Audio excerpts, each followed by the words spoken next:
I found an old journal in a cabin at Yosemite. It describes the other park rangers. Welcome to the Wilderness Protocol. History, as it is officially recorded, is a clean linear narrative. A series of dates, events, and names filed away and agreed upon. But the true history of the wild places is not kept in archives or libraries. It is kept in whispers, in warnings, and sometimes, it is written down in the frantic, terrified script of those who saw too much. It is found in the margins of maps, in forgotten reports, and in the pages of journals left behind in abandoned cabins. The account you are about to hear is not mine. I am merely the custodian of this story. I found it, a few years ago, during a routine sweep of a decommissioned ranger cabin deep in the Yosemite backcountry.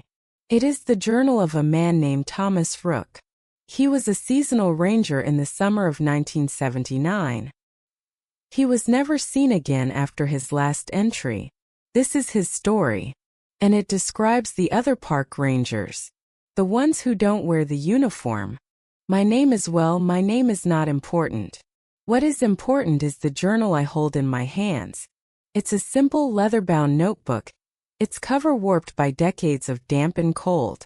The pages are yellowed and brittle. The ink faded to a ghostly brown. For years I kept it locked away, unsure of what to do with it. But some stories I've learned don't want to stay silent. So now I will read from it. I will be the voice for Thomas Rook, the young ranger who walked into the high country and found something waiting for him. I will read his words exactly as he wrote them. The only thing I have changed is the silence between them. June 12, 1979. Arrived at the Wawona station today. The air here, my God. It's like drinking pure, cold crystal. After 4 years of breathing city smog at university, this feels like coming home to a place I've never been. They've assigned me to the old Aspen Valley cabin for the season. It's remote, a good 10-mile hike from the nearest road, but that's exactly what I wanted. Solitude. A summer to read, to think, to walk among giants. My supervisor, a man named Henderson, gave me the keys. He's an older fellow, quiet, with a kind, tired face. He told me the usual things. Watch for bears, pack out what you pack in, check in on the radio every third day. But then he said something odd. He gave me a small carved wooden token shaped like a raven. Keep this on you, son, he said. Especially at night. The birds here, they watch. This shows them you're a friend. I thought it was a charming piece of local folklore. A welcome gift. I tucked it into my pocket and thanked him. I feel like this is going to be the best summer of my life. That was his first entry. Full of the hope and poetry of a young man in love with the wilderness. The next few entries are much the same. He describes the grandeur of the granite domes, the way the light filters through the sequoias, the simple joy of cooking a meal over a fire. He sounds happy. He sounds at peace. The change begins about 3 weeks in. July 5, 1979. Something strange happened last night. I was woken around 2 a.m. by a sound. It was a tapping, a rhythmic, deliberate tap-tap-tapping on the roof of the cabin. My first thought was a woodpecker, but the sound was too heavy, too methodical. And at 2 in the morning, it went on for nearly an hour. I was too spooked to go outside and look. I just lay there in my bunk, listening, my heart hammering in my chest. When I finally worked up the nerve to peek out the window at dawn, there was nothing there. No tracks, no fallen branches. Nothing. Henderson's raven token was on the windowsill where I'd left it. It felt warm to the touch. July 9, 1979. I saw another ranger today. At least I think he was a ranger. I was hiking the trail near May Lake, and I saw him across the meadow, standing at the edge of the treeline. He was tall, dressed in the old-style khaki uniform, the kind they wore back in the 40s. He didn't have a pack or a radio. He just stood there watching me. I raised a hand to wave, but he didn't respond. He just tilted his head, a slow, curious motion, and then stepped back into the shadows of the trees and was gone. When I radioed it in, Henderson said there were no other rangers assigned to my sector. He told me I was probably just seeing things, that the high altitude can play tricks on you. His voice on the radio sounded strained. Here, the journal entries become more frequent. The tone shifts from peaceful observation to a kind of low-grade, simmering anxiety. He starts documenting small, inexplicable things. July 14, 1979. My supplies were moved. I know it sounds crazy. I keep my canned goods stacked in a specific way, a pyramid. This morning they were in a straight line. Nothing was missing. Just rearranged. Like a child had been playing in my pantry while I slept. I checked the door and windows. All locked from the inside. I'm starting to feel like I'm not as alone up here as I thought. July 20th, 1979. The tapping on the roof is back. It's a nightly occurrence now. Always at the same time. I'm trying to see it as a comfort. A strange, predictable rhythm of the cabin, but it isn't. Feels like a signal. A question I don't know how to answer. Last night, I heard a voice whisper my name from right outside the window. Thomas. Just once. It sounded like Henderson. I didn't answer. I just held the wooden raven so tight my knuckles went white until the sun came up. July 25, 1979. I saw him again. The other ranger. I was near the summit of Mount Hoffman, and he was standing on a granite ledge below me, outlined against the sky. Again, no pack, no gear. Just standing. This time I had my binoculars. I focused in on him. His uniform was immaculate, perfectly pressed, which is impossible up here. But his face, I couldn't make it out. It was blurry, indistinct, like looking at a photograph that was out of focus. It wasn't a trick of the distance or the heat haze. The rocks around him were perfectly clear. Just his face was a smudge. As I watched, he raised a hand, not to wave, but just held it up, palm facing me, as if to say, "Stop." Then he turned and walked straight into the solid rock face of the cliff and disappeared. I didn't write that in my official log. They'd pull me out of here for sure. But I know what I saw. It is at this point in the journal that Thomas Rook seems to cross a threshold. He is no longer just experiencing strange things. He is actively investigating them. He becomes obsessed with the idea of these other rangers. He starts hiking to the places he saw the figure, looking for clues.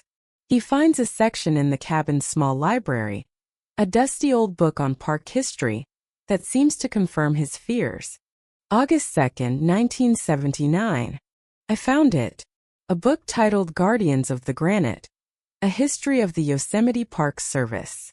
Most of it is boring bureaucratic history, but tucked in the back, in an appendix about park folklore and unexplained disappearances, there's a chapter called The Watchers on the Wall. It tells the stories, going back to the late 1800s, of people seeing strange figures in old-fashioned uniforms in the most remote parts of the park. The indigenous tribes, the Miwok, had legends about them long before this was a park. They called them the Stone Men, spirits who were tied to the granite itself. They weren't hostile, not usually. They were described as caretakers, custodians. But the legends carry a stark warning. The Stone Men maintain the park, but they see the official park rangers as temporary, loud, and often disrespectful. They see us as guests who are overstaying our welcome. The book says they sometimes try to correct our behavior, or remove the problem rangers entirely. The chapter ends with a list of rangers who vanished without a trace in the high country. 17 names, spanning from 1903 to 1968. Next to each name is a short, chilling note. Last seen near May Lake. Reported strange figures watching his cabin. His journal was found, but his body was not. I feel like I'm reading a history of my own future. August 8, 1979. I'm not sleeping. Every creak of the cabin, every rustle in the trees, sends a jolt of fear through me. The tapping on the roof has changed. It's no longer a simple rhythm. It's a code. Morse code. I dug out my old Boy Scout manual. Took me all night, but I translated it. Over and over, it taps out the same message. Billy. I radioed Henderson. I told him I was feeling ill, that I wanted to request a transfer to a lower elevation. His voice on the other end was cold, distant. You were assigned the Aspen Valley cabin for a reason, Rook, he said. You were chosen. Stick it out. Do your job. Then the radio went dead. What did he mean, chosen? Chosen for what? The paranoia in his entries becomes palpable. He describes barricading the cabin door at night, of sleeping with his boots on. He feels he is no longer a ranger observing the wilderness, but a prisoner under constant surveillance. The turning point, the event that leads to the final, frantic entries, happens on August 15th. August 15th, 1979. I am a fool. Proud, stupid fool. And I think I may have just signed my own death warrant. I was doing a maintenance run on the trail to Waterwheel Falls. It's a treacherous path, and a section had washed out. As I was shoring up the trail with new rocks, I found something wedged deep in the mud. It was an old leather-bound journal much like this one. It was soaked through the pages, mostly a pulpy, illegible mess. But a few pages in the middle were preserved, protected by a leather flap. The handwriting was old, from the 1940s, I think. It was the journal of another ranger. He wrote about the Watchers. He was terrified, but he claimed to have found their weakness, or rather their center, their anchor. He wrote, "They are not tied to the whole mountain. They are tied to something specific. A place. A thing. I have seen them emerge from the old quarry, the one that was abandoned in the 30s. They carry stones from it. I believe if their anchor is disturbed, their hold on this place is weakened. I am going to the quarry tonight. I am going to leave a mark. Something of my own. Something to show them that we are here to stay, too." There were no more entries after that. But he gave me a location. The old Forsyth Quarry. It's not on any park map. It's been officially sealed and reclaimed by the forest for decades. I found it on an old survey map in the cabin. It's only a few miles from here. I know it's insane. I know I should leave it alone. But I am so tired of being afraid. I am tired of being watched. I am going to the quarry. I'm going to see what this old ranger saw. Later that night, I found it. God help me, I found it. The quarry is a scar in the side of the mountain, hidden in a valley choked with thorns and deadfall. It's a place of profound silence. The walls are sheer granite, cut with an unnatural precision. In the center of the quarry floor are stacks of stones, dozens of them, not cairns, pillars, tall, slender, impossibly balanced towers of granite, some reaching 20 feet into the air. They hum. I can feel it through the soles of my boots, a low resonant vibration. It's the heartbeat of this place. And at the base of the largest pillar I saw it. An old, rusted pickaxe, the one the ranger from the journal must have left. It was a mark, a challenge, an act of defiance. I don't know what came over me. A surge of adrenaline, of foolish human pride. I wanted to leave my mark, too. I pulled the wooden raven from my pocket, Henderson's gift, and I wedged it into a crack at the base of the central stone pillar. "I'm here too," I whispered. "And I'm not afraid." The moment I let go of the raven, the humming stopped. The entire quarry fell into a silence so deep it hurt my ears. And the temperature dropped. Frost bloomed on the rocks around me. The air grew thick, heavy. I had done something terrible. I had disturbed the anchor. I had declared war. I turned to run, and they were there. They were standing at the entrance to the quarry, blocking my way out. 3 of them, dressed in the same old-fashioned ranger uniforms. They were not blurry anymore. Their forms were solid, sharp in the twilight. But their faces, oh God, their faces. They didn't have faces. Where their faces should have been was a smooth, polished, featureless surface, like granite worn smooth by a river.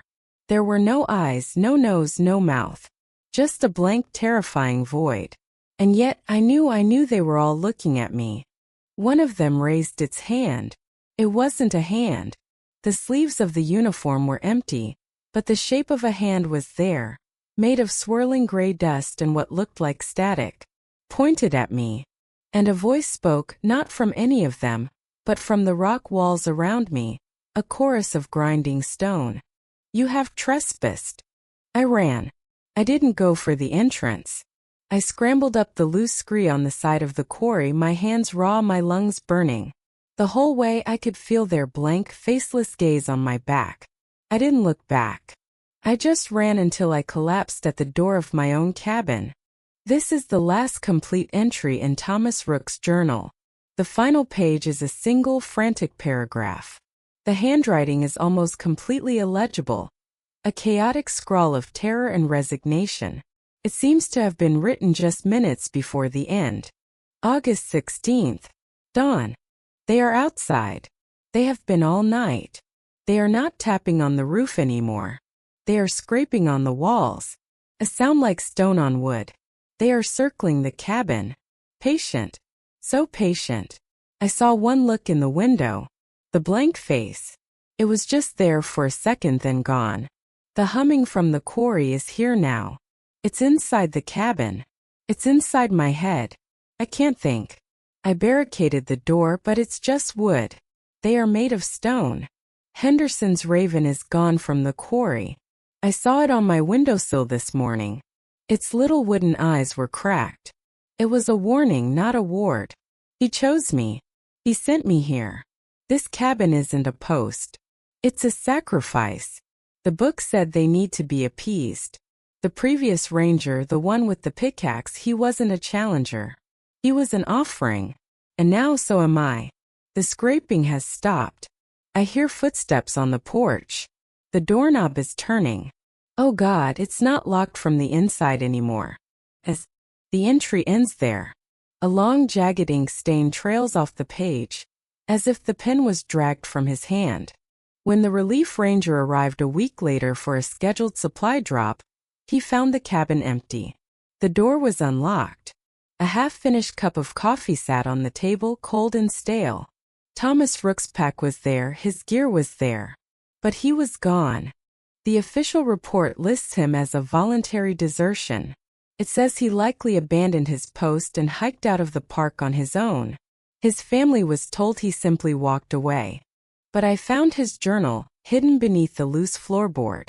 And I found something else. In the back of the cabin, etched into the wooden wall with what looked like a fingernail, was a single perfect drawing of a raven. And beneath it a date. The date of the day he disappeared. I have been the custodian of this story for many years. I never went looking for the Aspen Valley cabin again. I never searched for the Forsyth quarry. Some doors are best left unopened. But sometimes when I am hiking in the high country, in the deep, quiet places, I see them. Just a glimpse, a tall figure in an old-style uniform, standing at the edge of my vision, watching. And I always avert my gaze. I give a slow, respectful nod to the empty space where they stood. And I walk away. Because I know the protocol. This is their park. We are just the visitors.